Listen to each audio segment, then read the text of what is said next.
কেন বহু জায়গায় প্রচারে যান না, গুরুদেব তো থাকেন কম, আর শিষ্যকেও কী করে এত শিষ্য এত এলাকা সেনে সামলাতে পারেন, অথরিটির মাধ্যমে জানেন, গুরুদেবও জানেন, গুরুদেবকে সে জানতে পারে।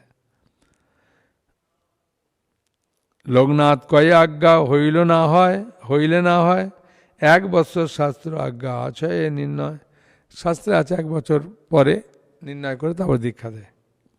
একথা বলার পরে লোকনাথ গোস্বামী পঙ্ক্তিতে বসার জন্য নরোত্তমের কর্ণে হরিনাম মন্ত্র প্রদান করলেন। বলে এই কথা বলার পর লোকনাথ গোস্বামীর পঙ্ক্তিতে বসার জন্য নরোত্তমের কর্ণে হরিনাম মন্ত্র প্রদান করলেন। হরে কৃষ্ণ কৃষ্ণ কৃষ্ণ হরে হরে, হরে রাম রাম রাম হরে হরে, হরি বল। শ্রী হরিনাম প্রদান করে লোকনাথ গোস্বামী নরোত্তমকে বললেন, এই হরে কৃষ্ণ নাম মহাবলশালী। এই কৃষ্ণ নামে রতি হলে সকল বস্তুই লাভ করা যায়।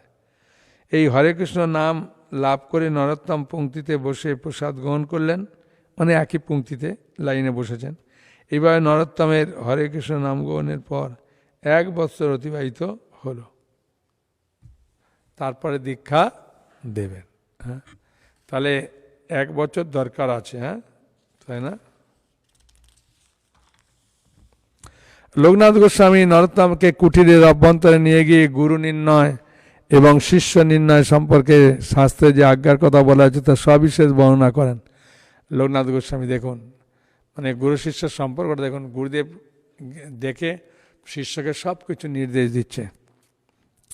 হ্যাঁ, এখন আপনি বলবেন ইস্কনে তো প্রভু এরকম হয় না। ইস্কন যেহেতু নরোত্তম লোকনাথ গোস্বামী একজনই শিষ্য গ্রহণ করছেন না, আর গুরু মহারাজগণ কত শিষ্য গ্রহণ করেন, এ করার সময় নাই। তারপরে গুরু মহারাজের বিভিন্ন মিটিং আছে, প্রসাদ আছে, প্রচার আছে, তার বিভিন্ন ভক্তের সব সমস্যার কথা বলে গুরুদেবকে সেগুলো সমাধান করতে হয়। ওই নিয়ে গুরুদেবের পক্ষে এর সম্ভব না, ওই জন্য অথরিটির মাধ্যমেই গুরুদেব সেটাকে বিচার বিবেচনা করেন। তা লোকনাথ গোস্বামী তাকে নিয়ে গিয়ে খুব সুন্দরভাবে, হ্যাঁ, যে আজ্ঞার কথা বলে তা বিশেষভাবে বর্ণনা করেন শাস্ত্রের কথা।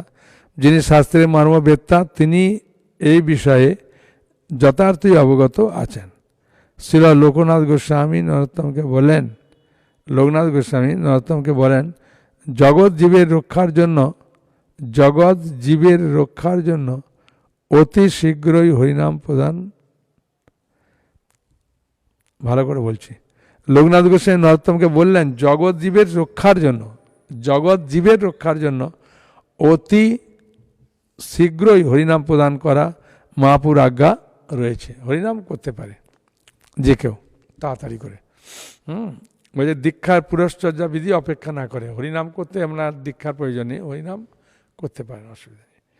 জীব বহু জন্ম ভ্রমণ করে মানব জন্ম লাভ করে, দেখতে চান? জীব বহু জন্ম ভ্রমণ করে মানব জন্ম লাভ করেছে। জন্ম মৃত্যু জরা ব্যাধি হতে রক্ষার জন্য জীবের হরিনাম মহা ঔষধির প্রয়োজন। হ্যাঁ, এটা মহা ঔষধি, বুঝেছেন? জন্ম মৃত্যু জরা ব্যাধি রক্ষার জন্য। মানব জন্ম ব্যতীত অন্য জন্মে পাপ তাপ রোগের খণ্ডন করার কোনো পথ নাই। জীব বহু জন্ম পাপ তাপ ভোগ করে, কিন্তু তার বিস্মরণ হেতু নিজেকে জানতে পারে না। একমাত্র মানব দেই তো দূর করার জন্য সাধন করার পন্থা রয়েছে। মানব জন্মের সাধন না করলে জন্মে জন্মে এই দুঃখ দুর্দশা পেতে হবে।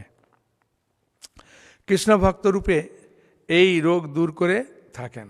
কৃষ্ণ ভক্ত রূপে এই রোগ দূর করে থাকেন, মানে লোকের কাছে বলে না দাদা একটু জপ করুন, মালা দেন, গীতা পড়ুন, এ বলার উদ্দেশ্য হচ্ছে লোকের কৃপা মঙ্গল করা। শ্রীকৃষ্ণ গুরু স্বরূপে কৃষ্ণ নাম প্রদান করে, হ্যাঁ, শ্রীকৃষ্ণ গুরু স্বরূপে কৃষ্ণ নাম প্রদান করে জীবের পরম কল্যাণ সাধন করে থাকেন।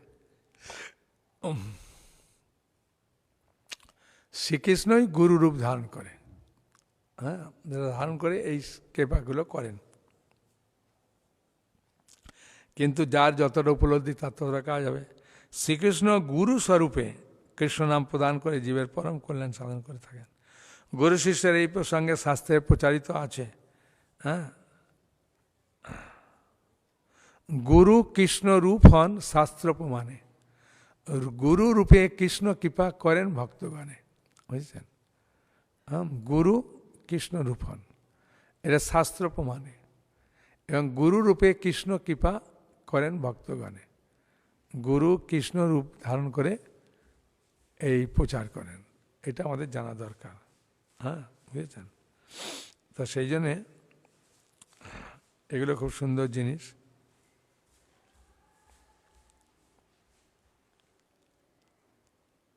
গুরু বুঝবেন শিষ্যের যে মত আচার, যোগ্যতা অযোগ্য মনে করিব বিচার। গুরু বুঝবেন শিষ্যের যে মত আচার, যোগ্যতা অযোগ্য মনে করিব বিচার। গুরুদেবের সঙ্গক্রমে হরিনাম সাধন করা কর্তব্য। গুরুদেবের সঙ্গক্রমে হরিনাম সাধন করা কর্তব্য। বৈষ্ণবের সঙ্গে থেকে ভগবত ভক্তির অনুশীলন করা সর্বদা কর্তব্য। হ্যাঁ, বৈষ্ণবদের সঙ্গে থেকে ভগবত ভক্তি অনুশীলন করা সর্বদা কর্তব্য। কখনো মহাপ্রভু কৃপা করবেন এরূপ মনে করে সর্বদা হরিনাম মন্ত্র সাধনে মগ্ন হওয়া উচিত। যে কখনো মহাপ্রভু কৃপা করবেন, এটা স্বাভাবিক, এই বিশ্বাসটা থাকা দরকার। বিশ্বাসে মেলায় বস্তু তর্কে বহুদূর। যে কৃষ্ণ কৃপা করবেন, গৌরাঙ্গ মহাপ্রভু কৃপা করবেন, হ্যাঁ, বৈষ্ণবের আশীর্বাদ কার্য হবে।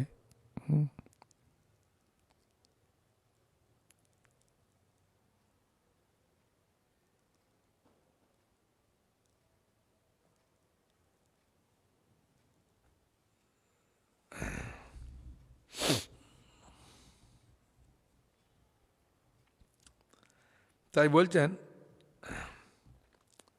যে এরূপ মনে করে সর্বদা হরিনাম মন্ত্র সাধনে মগ্ন হওয়া উচিত। সেবার জন্য অধিক উৎকণ্ঠা হলেই সত্তরই কৃপা লাভ হয়। মানে সেবার জন্য, কিছু পাওয়ার জন্য অধিক উৎকণ্ঠা হতে হবে। আমার তো উৎকণ্ঠাই হয় না, সেই জন্য আমরা পাচ্ছি না আর কি। হ্যাঁ, বই সেবার জন্যে উৎকণ্ঠা হতে হবে, হ্যাঁ, তবে পাওয়া যাবে, এরা বলছেন।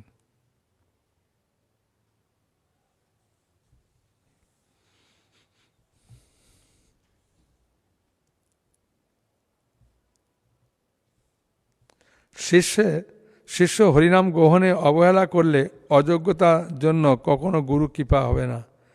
হ্যাঁ, যদি মানে জপ করতে গিয়ে ভালো লাগে না, করব না, ছেড়ে দেয়, তাহলে গুরু কৃপা হবে না। আর গুরুদেবকেও শাস্ত্র অযোগ্য বহু শিষ্য গ্রহণ করতে নিষেধ করা হয়েছে। গুরুদেবকে মানে অযোগ্য শিষ্য গ্রহণ করতে নিষেধ করা হয়েছে। বিশুদ্ধ চিত্তবৃত্তি সম্পন্ন অল্প শিষ্য পোষণে অচিরেই তার প্রেম ফল ধরে।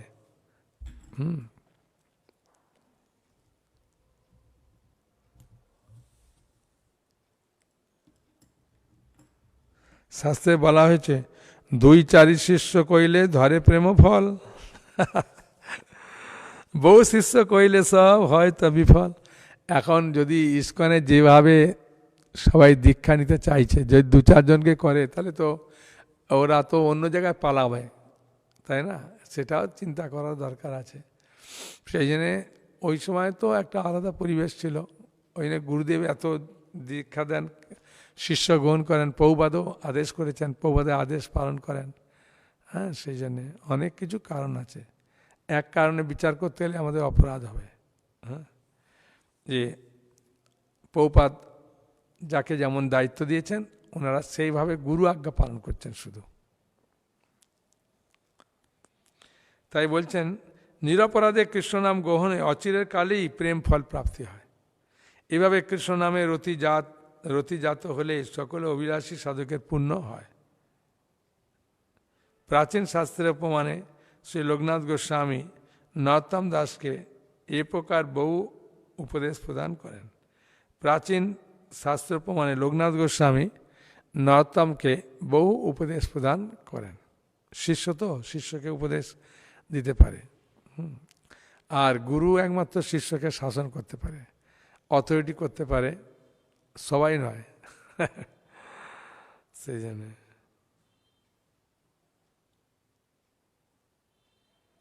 লোকনাথ গোস্বামীর কাছে নরোত্তমের হরিনাম গ্রহণপূর্বক নাম সাধনে 1 বছর অতিবাহিত হলে তিনি দিবারাত্র একান্তে নিষ্ঠা ভরে বসে হরিনাম গ্রহণ করলেন। 2 লক্ষ নাম সাধন নিবৃতে বসিয়া সংখ্যালয় নাম লয় বসি রাত্রিতে জাগিয়া। বা হরিদাস ঠাকুর 3 লক্ষে 2 লক্ষ, চিন্তা করেন 2 লক্ষ নাম, মানে আমাদের তো এক মালা জপ করতে 7.5 মিনিট লাগে, মানে 1 ঘন্টা 8 মালা হয়। তাহলে 64 মালা মানে বুঝতে পারছেন, হ্যাঁ 8 ঘন্টা লাগবে কমসে কম। তাই 2 লক্ষ মানে 16 ঘন্টা।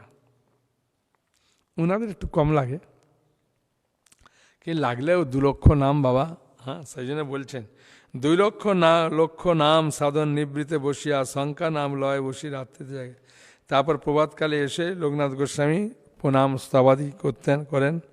হ্যাঁ, তিনি নরোত্তমের কুশল আদি জিজ্ঞাসা করলে নরোত্তম আপনার চরণ কৃপা স্বচ্ছন্দে আছি বলে উত্তর দেন, যে আপনার চরণ কিনের কৃপায় স্বচ্ছন্দে আছি। আবার কখনো কখনো লোকনাথ গোস্বামী পাদের ভোজনের সময় নরোত্তম আগমন করেন, ভোজন করার সময় আগমন করেন। গোস্বামী পাদের অবশেষ পাত্র পেয়ে বিরলে বসে আনন্দে আস্বাদন করেন। কখনো কখনো লোকনাথ গোস্বামী তার প্রসাদে উচ্ছিষ্ট পাত্রও দিয়ে দেয় শিষ্যকে। কখনো বা গোস্বামী পাদের চরণ সেবা করেন, কখনো লোকনাথ গোস্বামীর চরণ সেবা করেন। আবার কখনো বৃন্দাবনে গমন করে কৃষ্ণ লীলাস্থান দর্শন করে দণ্ডবাদ প্রণতি নিবেদন করেন, স্তুতি করেন। কখনো নরোত্তম শ্রীজীবের স্থানে এসে, হ্যাঁ শ্রীজীবের কাছে এসে শাস্ত্র বিরুদ্ধ, হ্যাঁ এসে শাস্ত্র সিদ্ধান্ত সম্বন্ধে অধ্যয়ন ও আলাপ আলোচনা করেন। হ্যাঁ, শিল জীব গোস্বামীর কাছে এই কৃষ্ণলীলা শ্রবণ করে নরোত্তম প্রেমে অশ্রুমোচন করেন। নরোত্তমে আত্মপ্রসাদ লাভ করার জন্য একটি গোপন সেবা করতেন। নরোত্তম আত্মপ্রসাদ লাভ করার জন্য একটি গোপন সেবা করতেন না। লোকনাথ গোস্বামী যেখানে বহির্দেশে গমন করতেন, নরোত্তম সেই শৌচ স্থানটি রাত্রি শেষে নিয়ম করে সন্মার্জনীর দ্বারা সংস্কার করতেন। মানে যেখানে গিয়ে তিনি পায়খানা করতেন সেই জায়গাটা, তখনকার দিনে তো এরমভাবে পায়খানা ট্যাপ ছিল না, না গর্ত কেটে এগোনো করতেন, সেগুলো তিনি তুলে ফেলে দিয়ে ঝাড়ু দিয়ে ওই জায়গাতে যেখানে হাত ধোবেন বালি দিতেন, এইসব সেবাগুলো করতেন। হ্যাঁ, মৃত্তিকা শৌচের জন্য উত্তম মৃত্তিকা সেখানে এনে রাখতেন। হ্যাঁ, আর সংস্কারের সন্মার্জনী খানা মাটির নিচে লুকিয়ে রাখতেন, ওই ঝাড়ুটা মাটির নিচে রাখতেন যাতে দেখতে পেয়ে ফেলে না দেয়। এই সমস্ত নিয়ম চলতে চলতে লোকনাথের অজ্ঞাতে একদিন ধরা পড়ে গেছে। এটা ভগবানের ইচ্ছায় ধরা পড়েছে। মানে দেখুন, গুরুদেবের কাছ থেকে দীক্ষা নিতে গেলে গুরুদেবের কত সেবা করছেন, হ্যাঁ মন প্রাণ দিয়ে। আমরা তো কি বলবো, গুরু আজ্ঞা পালনেই অক্ষম।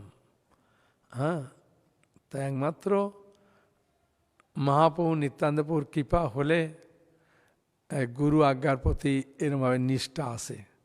সহজে আসবে না, গুরু বৈষ্ণবের কৃপাটাও দরকার আছে। তাই গুরু বৈষ্ণবের কৃপা তাদের কাছে প্রার্থনা করার ফলেই এই শক্তি পাওয়া যায়। তা নরোত্তম এইভাবে গুরুদেবের সেবা করতেন। তো একদিন কি হয়েছে, ঝাঁটাগাছি পুঁতি রাখে মাটির ভিতরে, বাইর করি সেবা করে আনন্দে অন্তরে। গুরুদেবের এরকম সেবা করলে আনন্দ পাবে। আপনাকে ধন্য মানে শরীর সফল, প্রভুর চরণ ব্যাপ্তে এই মোর বল। কইতে কইতে কান্দে ঝাঁটা বুকে দিয়া, 5-7 ধারা বয়ে হৃদয় ভাসিয়া, যে কবে কৃপা হবে এরকম হয়। দিনের পর দিন এইভাবে সেবা চলতে লাগলে 1 বছর হঠাৎ লোকনাথ গোস্বামী খেয়াল হলো কে যেন তার শৌচ স্থান রোজ সংস্কার করে রাখে, পরিষ্কার করে দেয়। প্রথমে তিনি ভাবলেন হয়তো কোনো ব্রজবাসী হেন কার্য করে নাকি। রূপ সনাতনের বিচ্ছেদ বিরয়ে হৃদয় মন দগ্ধীভূত। তারপরে আবার ব্রজভূমিতে ব্রজবাসীর এই প্রকার সেবা গ্রহণে কি ভীষণ অপরাধ আমার। হ্যাঁ, এক তো রূপ সনাতন চলে গেছে, মনে খুব দুঃখ, তারপরে আমার এই টয়লেট সাফ করে দেয়, মাটি রেখে দেয়, এই